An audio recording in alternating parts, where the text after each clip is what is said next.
pagpamalandong sa pulong sa Dios sa kabuntagon. Sliced bread, dawata ug kana ang pulong sa Ginoo.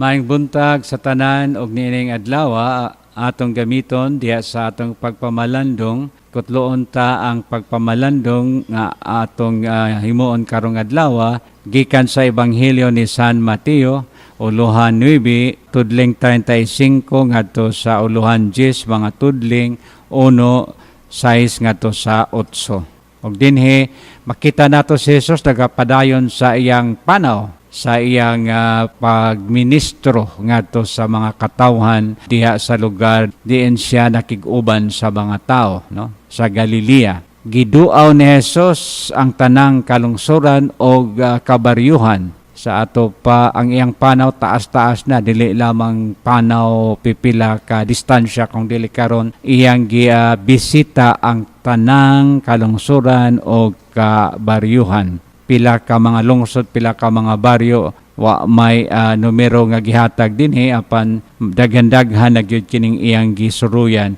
taas-taas na ang iyang pagpanaw. Wa siya laing gihimo kung dili ang pagpanudlo ug ang pagwali sa maayong balita, paghari sa Dios nga ania na sa ilang taliwala o giayon niya ang mga tao sa tanan nilang mga balatian ug mga sakit. Miabot na si Jesus, nagwali sa maayong balita, naghatag sa kaayuhan, taas-taas na ang iyang panaw ngadto sa daghang mga katawhan sa kabaryuhan o kalungsuran. Unya gitigom niya ang iyang mga tinun-an o gihatagan sa gahom sa paghingilin sa mga daotang espiritu o sa pag-ayo sa tanang sakit o balatian. Sa ato pa, wala lamang giugom ni Jesus ang iyang katakos o ang iyang misyon, kung dili iya kining gipaambit. Kung mutawag kita niini karong panahon na gitawag kini og empowerment. Sa ato pa, iyang hatagan o gahom, gipaambit ang iyang gahom ngadto sa iyang mga tinunan aron sila mahimo usab nga mutabang, mahimong mga kabahin, no? Mga gitawag nato participants to engage actively in the mission that Jesus shared with them. Mga kaabin ni Jesus sa pagwali sa maayong balita, paghingilin sa daotang espiritu, ang buti pasabot niya na nga kining buhat iya sa Ginoo, kay ang paghingilin sa espiritu nagapasabot nga karon ang kadaotan wa nay gahom batok sa kaayo. Ug ang Dios lamang ang makahimo og makapiog sa daotan nga kini wala na kini gahom batok sa kaayo. O inubanan kini sa pag-ayo sa tanang mga sakit o mga balatian.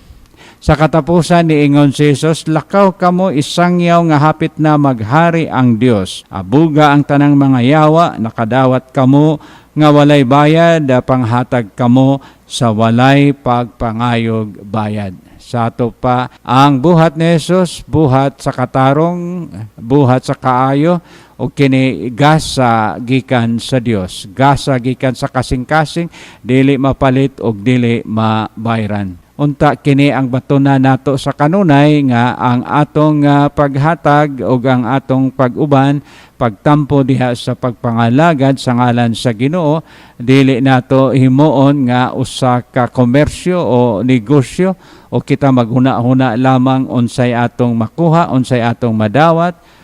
Labi na karong panahon na moingon kita money talks, money matters, money is a power, apan diha kang Kristo, money is nothing. Ang importante nga kita nahimong mga kabahin diha sa pagsangyaw sa maayong balita sa kinasing-kasing gayon tungod kay kini buhat sa Ginoo, din kita nakaambit usab sa maong buluhaton sa mission sa pagpadayag sa paghari sa Dios, sa pagwali nga ania na siya ang Dios nagahari na sa atong taliwala og diha makita nato pinaagi sa mga maayong buhat nga atong gipaambit. Daghang salamat ug maayong buntag kaniyong tanan. Sliced bread, dawata ug kana ang pulong sa Ginoo.